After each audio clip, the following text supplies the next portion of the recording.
ప్రభు అయిన యేసుక్రీస్తు నామములో మరి ఈ లైవ్ చూస్తున్న బిడ్డలందరికీ ప్రభు పేరిట శుభములు. దేవుడు మీ అందరిని దీవించును గాక. అందరూ బాగున్నారా? మరి మీ అందరి కొరకు ఈ కలవరి వెలుగు ప్రార్థన మందిరము సహవాసంలో ఉన్న బిడ్డలందరము మరి మీ కొరకు ప్రార్థిస్తూ ఉన్నాము. అందరికీ ప్రభు పేరిట వందనాలు. మంచిది. ఈనాటి నా అంశం ఏంటంటే మరొక అంశంలోకి మనం అడుగుపెట్టి ఉన్నాము. ఈనాటి దినాలలో అందరూ కూడా మరి బలహీనతలైపోవడానికి కారణం, కొన్ని కుటుంబాలు పతనం అవడానికి కారణము ఏంటంటే దేవుడు బిడ్డారా, తాగుడనే మహమ్మారి ప్రతి కుటుంబాలను ప్రతి జీవితాలను మరి పతనము చేస్తున్నట్లుగా చూస్తూ ఉన్నాము. చూడండి, దేవుడు ఏది కోరినా మనకు మేలే కోరుతాడు, కీడు కోరేవాడు కాదు. చూడండి, ఎందుకు తాగవద్దు అని దేవుడు అంటున్నాడంటే తాగుడు దూరంగా అనేకమైన నష్టాలు ఉన్నాయి. అందుకని దేవుడు అది చేయొద్దని తెలియపరుస్తూ ఉన్నాడు. పరిశుద్ధ గ్రంథంలో చూద్దాం.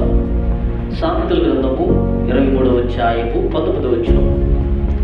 నా కుమారుడా, నీ విని జ్ఞానము తెచ్చుకును, నీ హృదయమును యథార్థమైన త్రావుల యందు చక్కగా నడిపించుకును. చూడండి, ఇక్కడ అంటున్న మాట, దేవుడు మనతో పలుకుతున్న మాట, నా కుమారుడా. ఇది ఏం తెచ్చుకోమంటున్నాడు? ఆయన జ్ఞానం తెచ్చుకోమంటున్నాడు. జ్ఞానం దేని గురించి? జ్ఞానము మంచిది ఆస్వాదించుకో, చెడ్డదాన్ని తీసివేసుకోమంటున్నాడు. అందుకనే అలాంటి మంచి చెడు తెలియపరచబడాలంటే దేవుని వాక్యాన్ని నువ్వు వినాలి.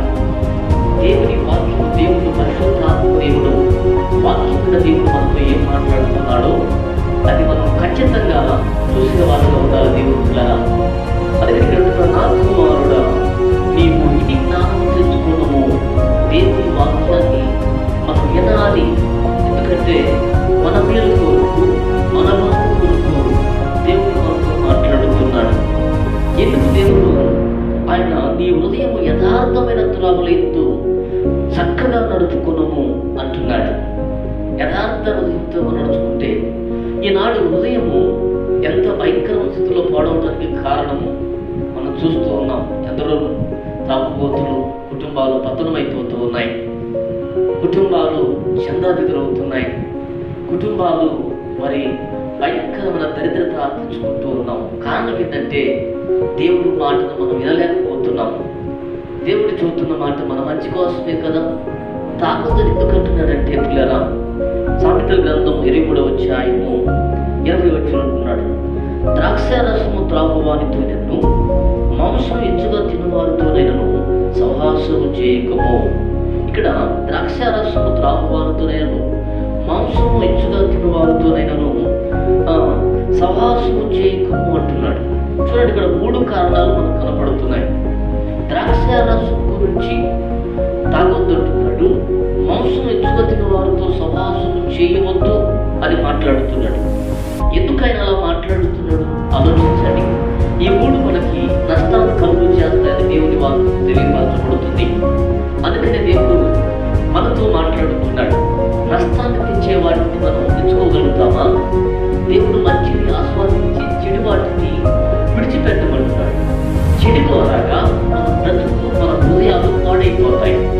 అందుకని దేవుడు చూస్తున్న మీరు ద్రాక్షారసం త్రాగువారితో, మాంసం ఎచ్చుగా తినవారితో సహవాసము చేయొద్దు. పూర్వము రోమా ప్రభుత్వంలో, రోమా కాలంలో దేవుడు పిల్లరా వాడు 3 విషయాలలో పాపం చేశారంట. ఎన్ని విషయాల్లో? 3 విషయాల్లో పాపం చేశారు. ఏంటి ఆ పాపం అంటే, 1 తాగుడు, 2వది తిండిపోతుతనం, 3వదిగా వ్యభిచారం. ఈ 3లో రోమా ప్రభుత్వము, రోమా యొక్క ఆ ప్రభుత్వము పతనమైనట్టుగా మనం చూస్తూ ఉన్నాం. ఏ విషయాలంటే 3 విషయాలు: తాగుడు, తిరుగుబోతుతనము, తిండిపోతుతనం. ఈ 3 విషయాలలో రోమా ప్రభుత్వము, రోమా పాలన సర్వనాశనమైపోయింది.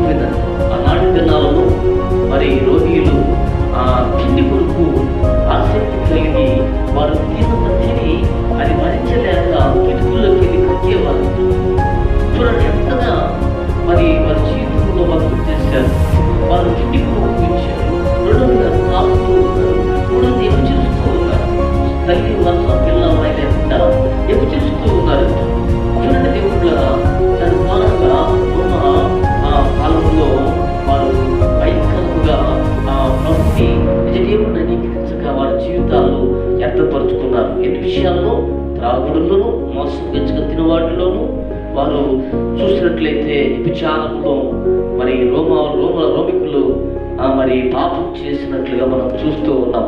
వాక్యం అంటున్న దేవుని పిల్లలారా, మన జీవితంలో దేవుడు మనకు నేర్పుతున్న పాఠం ఏంటంటే 21వ వచనములో త్రాగుపోతులు, తిండిపోతులు, దరిద్రులవుతులు, నిద్ర మత్తులు, చింపులు గుడ్లు ధరించుకుందరు. చూడండి, ఇక్కడ దేవుడు తాగొద్దు అంటున్నాడు. తాగితే నీ హృదయం పాడైపోతుంది. తాగితే నీ జీవితంలో, నీ కుటుంబంలో నెమ్మది లేకుండా సమాధానం అయిపోతాం. అందుకని దేవుడు ఏమంటాడంటే త్రాగుపోతులు, తిండిపోతులు, దరిద్రులవుతులు, చింపులు గుడ్లు ధరించుకోవడానికి కారణమవుతారంట. చూసారా ఎంత పతనాలు అయిపోతున్నాయి కుటుంబాలు. దేవుడు మనకి ఇచ్చిన కృప ఏంటి? దేవుడు మనకి ఇచ్చిన వృద్ధి ఏంటి? శ్రేష్టమైన ఆరోగ్యం ఇచ్చాడు, శ్రేష్టమైన జ్ఞానం ఇచ్చాడు, శ్రేష్టమైన హృదయం ఇచ్చాడు. కానీ ఆ హృదయాన్ని అభివృద్ధిపరచుకోవడానికి కారణం ఏంటంటే మూడు కారణాలు కనపడుతున్నాయి. త్రాగుపోతులు, తిండిపోతులు, దరిద్రులు అవుతారని దేవుని వాక్యం తెలియపరచబడుతుంది.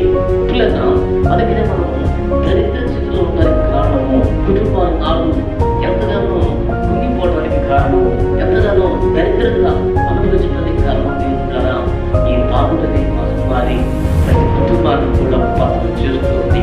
కుటుంబాలు నాశనం చేస్తుంది. అక్కడ చెల్లి తమ్ముడు యవనస్తుడా మరి కుమారుడా దేవుడిని పిలుస్తూ ఉన్నాడు. తాగుడని మహమ్మారిని విడిచిపెట్టు. నీ కుటుంబానికి మంచిది కాదు, నీ వంటికి క్షేమం కాదు, నీ హృదయాన్ని పాడు చేస్తుందని దేవుని వాక్యము తెలియపరచబడుతుంది. చూడండి, తాగుడు వలన కలిగి ఏంటంటే ఎక్కిరింతల పాలవుతామంట.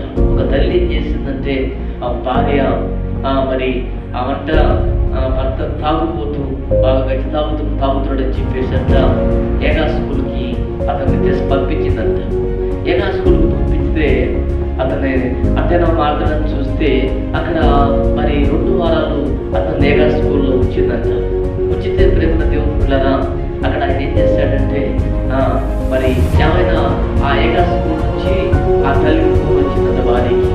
ఏమనంటే అమ్మా మరి ఏమండి ఆయన తాగుడు మారాడంటే నా తలకాయ మారాడు, తలకిందులు తాగుతున్నాడు అని చెప్పాడు.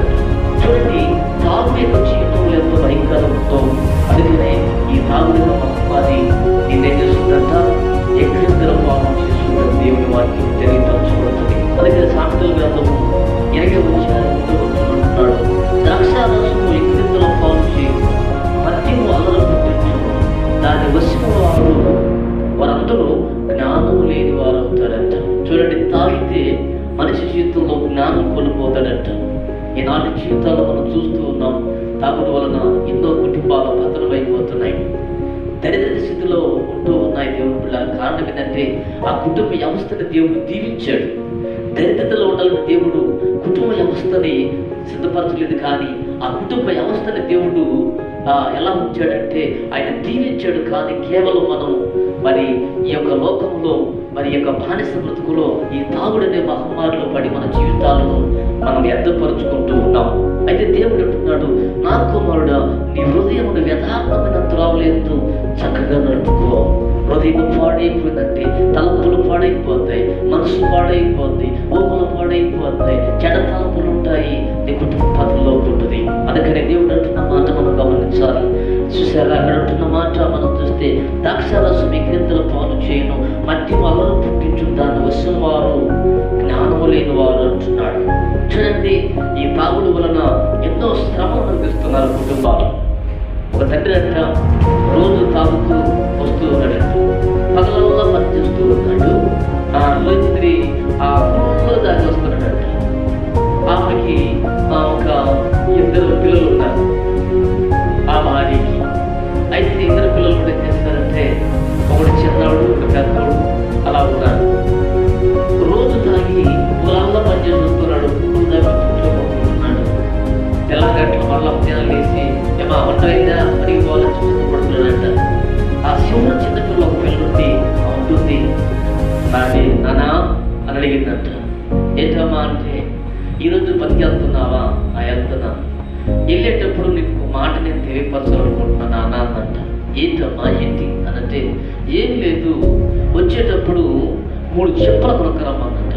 ఎన్ని చెప్పులు? 3 చెప్పులు కొనుక్కరమ్మందంట. అంటే ఈ చిన్న పసి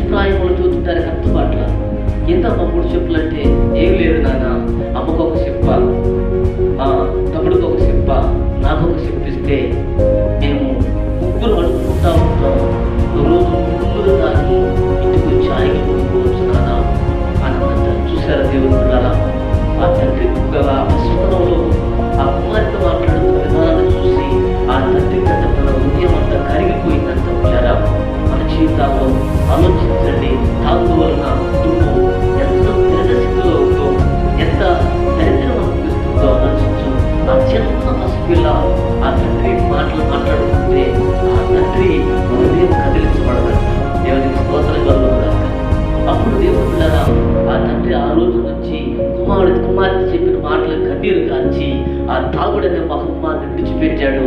ఆ కుటుంబానికి క్షేమము, ఆ కుటుంబానికి సంతోషము, ఆ బిడ్డలు, ఆ భార్య, ఆ కుటుంబం ఎంతగానో వారి చేతి కష్టాన్ని బట్టి ఆశీర్వదించబడ్డారంట. దేవుని పిల్లరా, గమనించండి, ఇక్కడ తాగుడు వలన నష్టాలని దేవుని వాక్యం తెలియపరచబడుతుంది. సామెతల గ్రంథము 23వ అధ్యాయము 29వ వచనం అంటున్నాడు కదా, ఎవరికి శ్రమ, ఎవరికి దుఃఖము, ఎవరికి జగడము, ఎవరికి హేతువులైన గాయములు, ఎవరికి మంద దృష్టి, ద్రాక్షారసంతో పొద్దుపుచ్చుకునేవారే కదా. చూడండి, ఇక్కడ చిన్న వయసులో కూడా మరి మంద దృష్టి వస్తుంది. బైబిల్ చెబుతున్న సత్యం ఏంటంటే, తాగుడు వలన శ్రమలు వస్తాయి, గొడవలు వస్తాయి, హేతువైన గాయాలు వస్తాయి అని, మంద దృష్టి వచ్చింది అని దేవుని వాక్యము తెలియపరచబడుతుంది. తాగుడు వల్ల మనకు లాభమా? ఆలోచించండి. ఏమొస్తుందంట? మంద దృష్టి ఏర్పడుతుందంట. తాగుడు వల్ల మంద దృష్టి అంటే నీ నేత్ర చూపు తగ్గిపోతుందంట. దేనివల్ల? తాగుడు వల్ల. దేవుని బిడ్డలారా, గమనిస్తున్నారా? తాగుడుపోతున్న వల్ల మరి శ్రమలు. ఎవరికి శ్రమ అంటే త్రాగుబోతులకే కదా. ఎవరికి జగడము? త్రాగుబోతులకే కదా. ఎవరికి చింత? త్రాగుబోతులకే కదా. ఎవరికి చింత, హేతువైన గాయాలు? త్రాగుబోతులకే కదా. ఎవరికి మంద దృష్టి అంటే త్రాగుబోతులకే. సహోదరుడా, నా ప్రియ సహోదరుడా, 2 చేతులు ఎత్తి దైవ సేవకుడుగా నీకు నేను వందనాలు చెల్లిస్తున్నానయ్యా. తాగుడు వల్ల నీ కుటుంబం పతనమైపోతుంది. తాగుడు వలన నీ హృదయం పాడైపోతుంది. తాగుడు వలన నీ కుటుంబ వ్యవస్థే కూలిపోతుందయ్యా. దానివల్ల నీకు ప్రయోజనం లేదు. ఎవరికి శ్రమ, ఎవరికి దుఃఖము, ఎవరికి చింత, ఎవరికి హేతువైన గాయములు, ద్రాక్షారసముతో పొత్తుపుచ్చుకునేవారే కదా మంద దృష్టి అంటున్నాడు. తాగుబోతులకి జ్ఞానం కోల్పోతారంట. మంద దృష్టి కలుగుతుందని దేవుని వాక్యం తెలియపరచబడుతుంది. నా కుమారుడా, చూడడం గమనించినట్లయితే ఇంకా నువ్వు తాగుబోతుతనాన్ని విడిచిపెట్టకపోతే ఇంకా దేవుడిని దేవుడు మాట్లాడుతుండో గ్రహించు. సామెతల గ్రంథం 23వ అధ్యాయం 30వ వచనం, ద్రాక్షారసముతో పొత్తుపుచ్చుకున్న వారినే కదా కలిగిన ద్రాక్షారసం రుచిగా ఉండును, కానీ ద్రాక్షారసం పిక్కిది అది ఎర్రనందును గిన్నెలో తలతల్లాడుతుండును, త్రాగుటకు రుచిగా ఉండును వలెను, దాని వైపు చూడకు, పిమ్మట అది కట్ల పాములే ఖర్చును. 23వ వచనం, పిమ్మట అది కట్ల పాములే ఖర్చును, పిమ్మట అది సర్పం వల్లే నిన్ను కాటు. చూడండి, ఇక్కడ గమనించినట్లయితే పిమ్మట అది సర్పం వల్లే ఖర్చుందని మందు, పిమ్మట అది కట్ల పాము వల్లే కాటేస్తుందని. అంటే మనం గమనించినట్లయితే ఎంతో మంది హాస్పిటల్లో తాగుబోతులు కిడ్నీలు చెడిపోయి, లివర్లో పాడైపోయి, వారు ఉదయం అంతా డ్యామేజ్ అయిపోయి, వారు చూసేవాళ్ళు లేక పతనమైన జీవితాలు జీవిస్తూ ఉన్నారు. వాక్యం పెట్టిన దేవుని పిల్లలను ఆలోచించండి. తమ్ముళ్ళు ఆలోచించండి. తాగుడు వల్ల నీకు మేలు కనపడలేదు. అది పిమ్మట నేనంట సర్పం వల్ల నిన్ను ఖర్చును, అది కట్ల పాము వల్ల నిన్ను కాటు వేయని అంటున్నాడు దేవుని పిల్లరా. అంతేకాదు, పరలోక రాజ్యాన్ని కూడా నువ్వు కోల్పోతావు. నాన్న, చెల్లి, తమ్ముడు, బాబు, తాగుతున్నావంటే ఆలోచించు, ఆలోచించు, ఆలోచించు ఒకసారి. కోకుల్లలుగా ఉన్నారు కోట్లాది జనులు యేసయ్యా, వేదనతో రోదనతో దుఃఖముతో బాధలతో, వేదనతో రోదనతో దుఃఖముతో బాధలతో కోకల్లలుగా ఉన్నారు కోట్లాది జనులు యేసయ్యా. హల్లెలూయా. ప్రేమ దేవుని బిడ్డలారా, మనము త్రాగుడు జీవితంలో జీవించేవారుగా ఉండకూడదు. దేవుని వాక్యం తెలియపరచబడుతుంది. తాగుడు వలన పరలోక రాజ్యాన్ని కూడా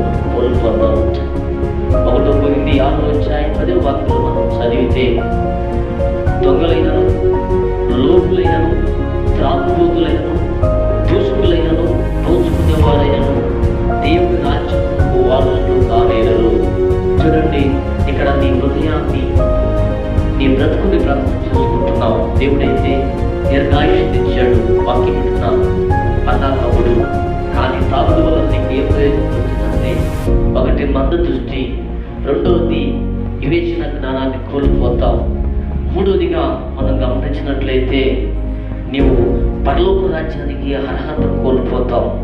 అది నిన్ను పిమ్మట సర్పం వలె కాటు వేయును, అది కట్ల పాము వలె నిన్ను ఖర్చుందని దేవుని వాక్యము తెలియపరచబడుతుంది.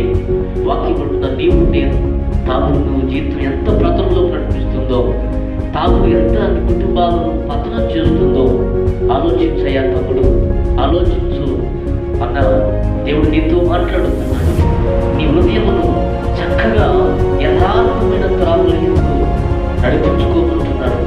అందుకో తెలుసా, తిండి వారు భక్తులు కాకుండా అలాగే విచారం పాపం అనే ఆ భయంకరమైన స్థితిలో నుండి, తాగుదనే మహమ్మారి స్థితిలో నుండి ప్రభుని విడిపించడానికి ఆయన ఇష్టపడుతున్నాడు కనుక మనం అందులో మార్చుకొని దేవుని చిత్తాన్ని మనం జరిగించగలిగింది ఆయన ఈ యొక్క రాత్రికాల సమయంలో తాగుబోతులు, తిరుగుబోతులు, తిండిపోతులు దరిద్రంగా ఇస్తారంట. చివరి గుడ్లు ధరించుకోవడానికి కారణమవుతారని ఈ రాత్రికాల సమయంలో ప్రభు మనతో మాట్లాడుతున్నాడు. ఆయన మంచి భవిష్యత్తులు మనకి ఇయ్యాలని ఆశపడుతున్నాడు తమ్ముడు. మంచి కుటుంబంగా మనల్ని దేవుడు దీవించి నడిపించాలని ఆశపడుతున్నాడు అన్నా. కానీ ఈ రాత్రి వాక్యం ఉంటున్న నీవు ఏ స్థితిలో ప్రయాణిస్తున్నావు? తాగుడు వల్ల నీకు వచ్చే నష్టాలు కానీ లాభాలు కనపడుతున్నాయా? ఒకటి, నీ శరీరాన్ని కాల్చి తింటుందంట, నీ శరీరాన్ని అది కాటేస్తుందంట, నీ శరీరము నీ దృష్టిని మద్దతు చేస్తుందంట, నువ్వు జ్ఞానాన్ని కోల్పోతావు అన్నా. తమ్ముడు, తాగుడు విడిచిపెట్టు, ప్రభు నీతో మాట్లాడుతున్నాడు. హల్లెలూయా. అలా నీ జీవితాన్ని సరిదిద్దుకుంటే ప్రభు ఖచ్చితంగా నీకు మేలు చేసేవాడుగా నీ బ్రతుకు పరలోక రాజ్యాన్ని చేర్చే అర్హత ప్రభు నీకు ఇస్తున్నాడు. ఎంత గొప్ప భాగ్యం! నీవు నేను కుటుంబం ఇక్కడ సంతోషంగా ఉంటావు. తాగుడని మనం విడిచిపెట్టు. రాత్రికాల సమయంలో ప్రభు నీతో మాట్లాడుతున్నాడు. వాక్యం ఉన్న చెల్లి, తమ్ముడు అన్న, నీ కుటుంబం బాగుపడాలంటే ఇదిగో తాగుడని మహమ్మారి నీ జీవితాన్ని పతనం చేసింది కనుక నీ కుటుంబాన్ని కూడా దరిద్రం నడిపించింది కనుక ప్రభు నిన్ను ప్రేమించంటున్నాడు. నా కుమారుడా, ఇది జ్ఞానం తెచ్చుకోవడము, నీ హృదయము యథార్థమైన త్రావులకు నడుచుకోమంటున్నాడు. అలా నడుచుకున్నట్లయితే నీ కుటుంబాన్ని గొప్పగా నిన్ను మార్చాలని దేవుడు ఆశపడుతున్నాడు. గొప్పగా నీ కుటుంబాన్ని ఎదిగించాలని ఆశపడుతున్నాడు. చీకటి తలంపులు తాగుడు, చీకటి తలంపులు తాగుడు, దేశకారణ తాగుడు, నీ కుటుంబాన్ని పతనం చేసేది తాగుడు, శరీరాన్ని బలహీనపరిచేది తాగుడు. అన్ని విషయాల నుండి ఎప్పుడైతే నీ దేవుడు మన జ్ఞానం తెచ్చుకుంటావో తప్పగా దేవుడు రక్షించేవాడుగా ఉన్నాడు, తప్పగా దేవుడు కాపాడేవాడుగా ఉన్నాడు. ఈ లైవ్ చూస్తున్నా నీవు దేవుడు నిన్ను ఆయన రక్షిస్తున్నాడు. ఆయన నువ్వు కావాలని ఆశపడుతున్నాడు. నువ్వు మార్చబడాలని ఆయన బిడ్డగా ఆశపడుతున్నాడు కనుక వాక్యం నా తమ్ముడు, నువ్వు ఈ వాక్యాన్ని నీవు ఒకసారి ఆలోచించు. తాగుడు వల్ల నువ్వు నిష్ప్రయోజకుడు అవుతున్నావు, తాగుడు వల్ల నీ కుటుంబాన్ని పతనం చేసుకుంటున్నావు, తాగుడు వల్ల నీ జీవితాన్ని పతనం చేసుకుంటున్నావు. ఎంతో మంది హాస్పిటల్ కుక్కిపోతున్నారు. కిడ్నీలు, లివర్లు, హార్ట్లు అన్ని ఫెయిల్ అయిపోయి వారి బ్రతుకుని వ్యర్థపరుచుకుంటున్నారు. తాగుడు విడిచిపెట్టమా, తాగుడు విడిచిపెట్టమా దేవుడు మాట్లాడుతున్న గొప్ప విశేషం. ప్రేమైన దేవుడు బిడ్డలారా, ఆ తాగుడు విడిచిపెట్టు.